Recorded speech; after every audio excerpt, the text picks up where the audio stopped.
The family hesitated outside Marlowe's grill, clearly checking their wallet one last time before entering. The father's shoulders hunched as he approached the counter, quietly asking if they could order just one basket of fries to share. Rachel saw it all from behind the counter, the worn edges of their clothes. The mother transforming a simple basket of fries into a ceremony first one for the toddler, second broken in half for the boy with tape-mended glasses, the father claiming he wasn't hungry at all. She returned with a second plate. "Someone canceled their order," she said softly. "It's yours." The gratitude in the mother's eyes was almost too raw to witness. "Thank you," the boy whispered, his voice thick with an emotion no child should feel about food. Rachel expected nothing in return. She just knew what it felt like to go to bed hungry. But her manager didn't share her compassion. His ultimatum, "make them leave or lose your job," forced Rachel to make a choice that would change everything. As she sat on the curb outside, jobless but dignified, heavy boots stopped in front of her. A weathered veteran with military cropped gray hair and eyes that had seen too much. "You always quit like that?" he asked, voice like gravel. He wasn't there just to eat. He saw something in Rachel that others missed. Who was he? Why did he care? And how did a quiet waitress, with nothing but empathy, up feeding hundreds every week? Rachel Davis was 28, though the lines around her eyes told a different story. 5 years at Marlowe's Grill had taught her to be invisible. A high-end restaurant wedged between a luxury salon and boutique gym where $6 waters came with cucumber slices. The kind of place where tips depended on how well you could disappear. Every morning, Rachel rode the bus from the side of Austin tourists never photographed. She'd pull her hair into a tight bun, slip into her black uniform, and prepare to serve people who rarely looked her in the eye. She wasn't bitter, just tired. Tired of fake smiles that never reached her cheeks. Tired of $2 tips on $80 bills from people wearing watches worth more than her rent. Tired of carrying trays heavier than her worth. But Rachel noticed things others missed, like how Hector, the dishwasher, winced whenever he bent down his knees, shot from years of standing, but never complained because his family in El Salvador needed every dollar. Or how Jade, the new hostess, kept a granola bar in her pocket and took her staff meal home in a plastic container for her little brother. Rachel noticed the hunger, the shame, the silent battles fought in public, because once they'd been hers. Home was a tiny one-bedroom above an old record store. Walls thin enough to hear her neighbors' dreams. A mattress on the floor. Mismatched bowls catching ceiling drips when it rained. Sometimes she'd stand before her cracked bathroom mirror and rehearse, "I deserve better. This isn't what I was meant for. There has to be more." But she never quit. Not until that Tuesday in March when a hungry family walked through Marlowe's polished doors and everything changed. Rachel spotted them hesitating outside a family, checking their wallet one last time before entering. They didn't belong at Marlowe's, not according to the unspoken rules. The father entered first, shoulders hunched, construction mud still caked on his boots. His wife followed with a toddler on her hip and a boy around 7 whose glasses were mended with tape. His eyes, though, took in the leather booths like he'd discovered a new planet. "Just water," the mother said quickly. "Tap is fine." Rachel gave them her real smile-a-nut, the plastic one reserved for tips. She seated them at the back table, closest to the kitchen, where servers typically placed people they didn't want the regulars to see. When the father approached the counter and quietly asked if they could order just one basket of fries to share, Rachel nodded. No judgment, just kindness that she hoped wouldn't embarrass him. At the table, the mother transformed a simple basket of fries into ceremony.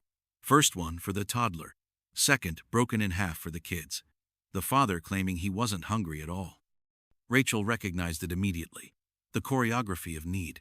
She returned with a second plate, chicken tenders still steaming, mac and cheese with strings of melted cheddar, lemonade with a paper umbrella. "Someone canceled their order," she said. "Seems a shame to waste it." The gratitude in the mother's eyes was almost too raw to witness. "Thank you," the boy whispered, his voice thick with an emotion no child should feel about food. But not everyone appreciated her gesture. From across the room, women with tennis bracelets whispered behind manicured fingers. Another server, Tiffany, shot Rachel a look that said, "Again?"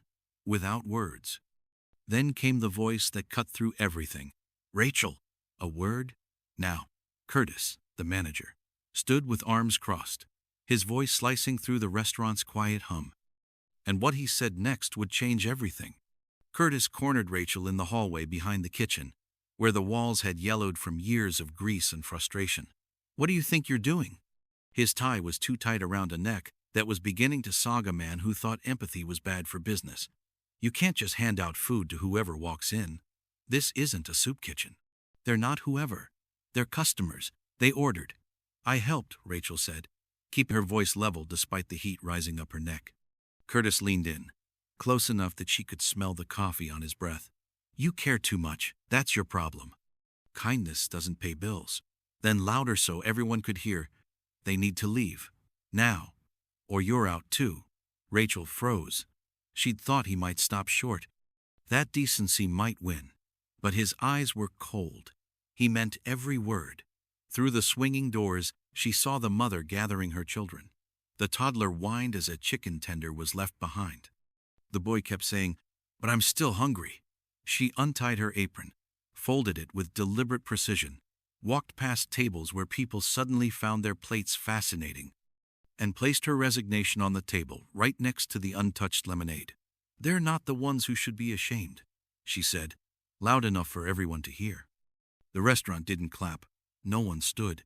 Just silence heavy with guilt, except one man, sitting alone at the corner booth, gray hair cropped short. Back straight despite the cane leaning against his chair.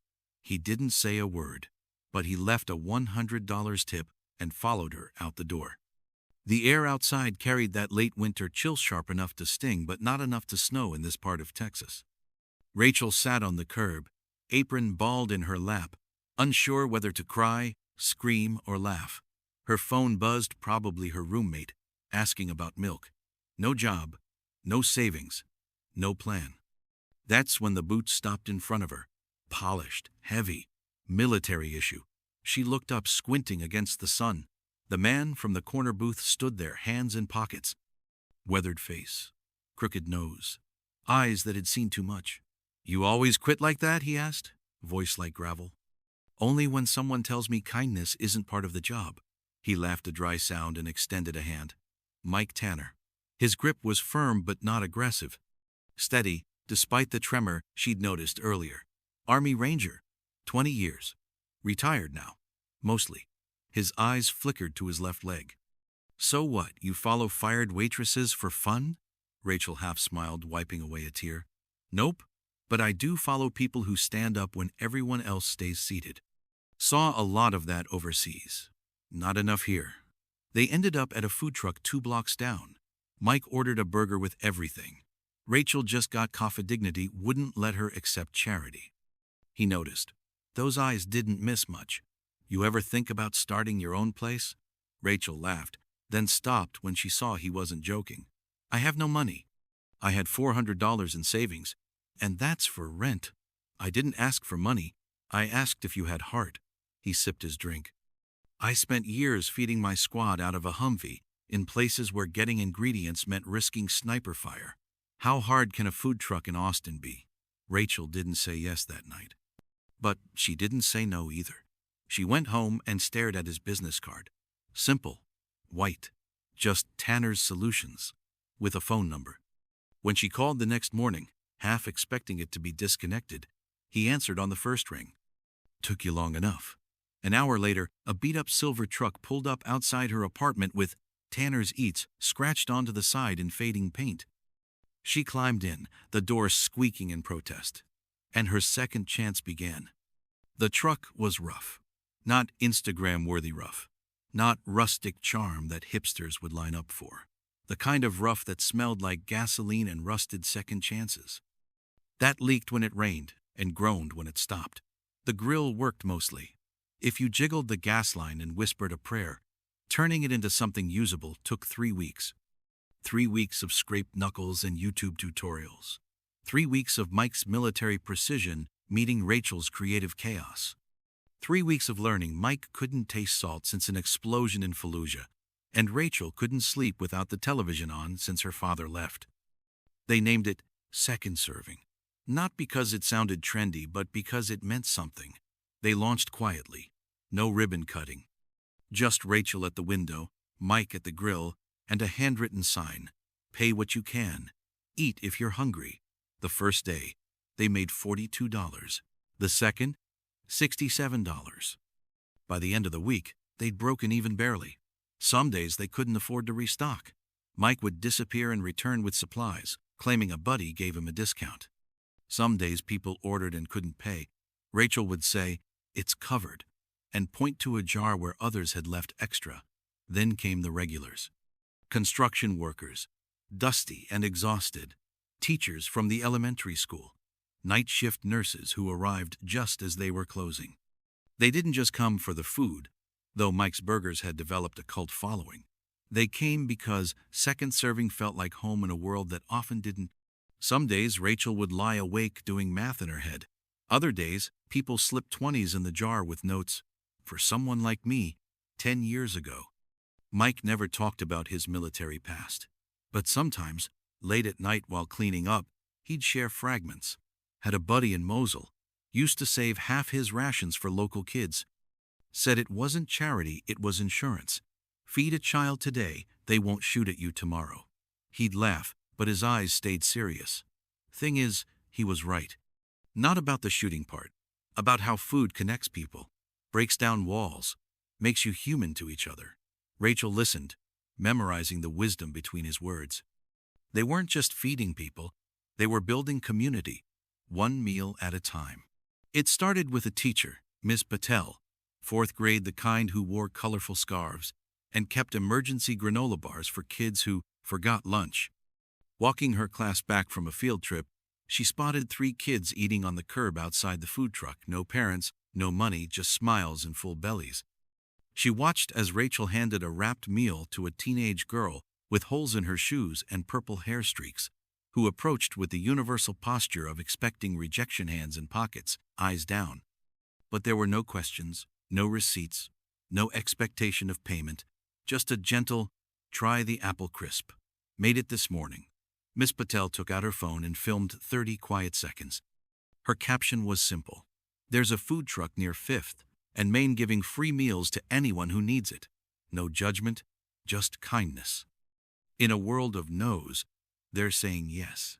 The post exploded, not in the calculated way, but in the organic way truth sometimes does when it hits a nerve. 10 shares became 100. 100 became 1,007. Local news picked it up, then national. Within a week, there was a line around the block. Corporate sponsors called Rachel. Let those go to voicemail. Investors reached out. Mike didn't return their emails. They didn't want a scale or franchise. They just wanted to feed people who were hungry without making them feel like they should be grateful or ashamed. A month later, a woman in Cincinnati started her own second serving. Then, a man in Portland. A family in Detroit. Nobody asked permission. Nobody paid licensing fees. They just saw something good and wanted to be part of it. What had started as a food truck was becoming a movement. And Rachel, who once couldn't get people to look her in the eye, now had people asking for her autograph, which she refused with a laugh and offered a cookie instead. "We're just feeding people," she'd say with a shrug. Like we all should. But to those who came hungry and left full, it was much more than that. 4 months since Rachel walked out of Marlowe's. 4 months of 12-hour days and budget miracles. 4 months of becoming something she never imagined. Her own boss. The lunch rush had started, and second serving was already 2 orders behind, the good kind of behind, where demand exceeds capacity, not because you're failing, but because you're needed. Rachel was passing out a tray of grilled cheese when she heard a familiar voice. "Excuse me, do you remember us?" She turned, pushing a strand of hair from her face, hands smelling of butter and dill, and there they were, the family. The mother, her hair now cut shorter, her smile easier. The father, standing straighter, a lunch cooler suggesting employment. The boy with new glasses, no tape required. The toddler, now a little taller, holding a balloon. But something was different now. The clothes were cleaner. The eyes were brighter. The weight of shame they'd carried that day, gone. "Of course, I remember," Rachel said. emotion welling up. "You gave us more than a meal," the mother said softly, touching Rachel's hand where it rested on the counter. "You gave us time to breathe, space to figure things out." The father stepped forward, holding out a $20 bill with calloused fingers. "John's got a job now," the mother explained. "Construction. Steady. With benefits. We know it's not much, but we wanted to pay for someone else's meal today," he said, voice rough with emotion. "Keep the circle going." Rachel couldn't speak through the lump in her throat. She stepped around the truck and hugged them tight. First, the mother, who smelled like drugstore perfume and baby shampoo. Then, the father, who stood awkwardly before his arms wrapped around her, strong and sure. No speeches, no cameras. Just human warmth in the Texas sun. The boy looked up at her, those same bright eyes behind new frames. "You still do the thing with the canceled orders?" he asked. "Every day," she grinned, ruffling his hair. "Every single day." They ate together at the picnic table Mike had built, sturdy and uneven, like everything they created. As they shared stories, another man walked by. Pressed shirt.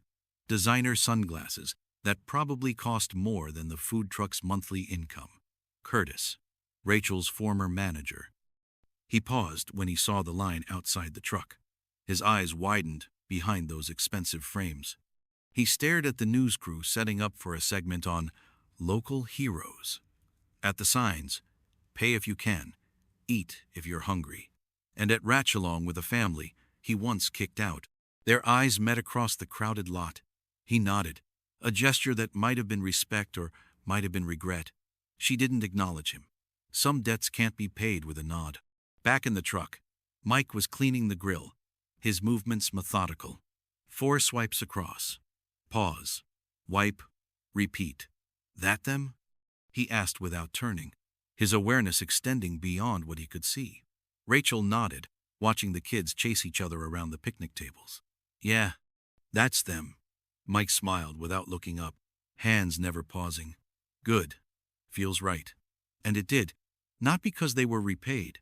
Not because they went viral. Not because they had proved Curtis wrong, but because someone who once walked in hungry had walked out whole. In a world that often seems broken beyond repair, that felt like enough. Some stories don't end with applause or headlines. They end with a full stomach, a quiet smile, and the dignity you can't buy with all the money in the world. Rachel didn't plan to become a symbol. Mike didn't set out to start a movement. They just saw hunger not just for food, but for kindness and chose to feed it without asking questions. That's the thing about compassion. It doesn't need a business plan or investors. It just needs someone willing to see another person's pain and say, "I can help with that," instead of looking away. So, if you believe kindness still matters, in a world that often rewards its opposite, remember Rachel and Mike. Remember the family. Remember that every meal feeds more than just the body. Sometimes, the smallest act of compassion becomes someone's turning point, not because it's grand or praised, but because it's human. And in the end, that's all any of us really need.